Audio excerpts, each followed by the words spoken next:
আচ্ছা, যখন baby giraffe হয়, মানে যখন জিরাফ বাচ্চা দেয়, তখন কি হয় জানেন কেউ?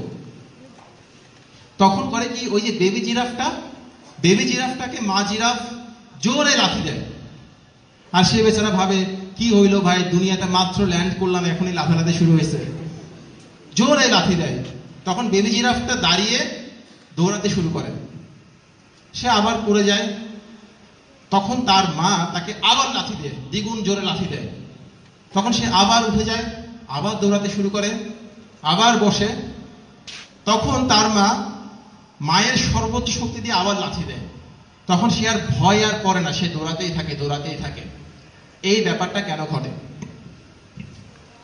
যদি বেবি জিরাফের মাংসগুলো খুবই নরম, খুবই সুস্বাদু, যদি সে জন্মানোর পর হাঁটতে না শেখে, দৌড়াতে না শেখে, তাহলে যেটা হবে, বাঘ, সিংহ বা যে কোনো হিংস্র প্রাণী তাকে খেয়ে ফেলবে।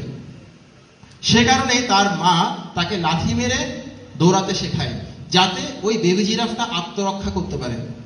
ঠিক একইভাবে জীবন আমাদের মাঝে মধ্যে খুব লাথি দিবে, অনেক জোরে লাথি দিবে।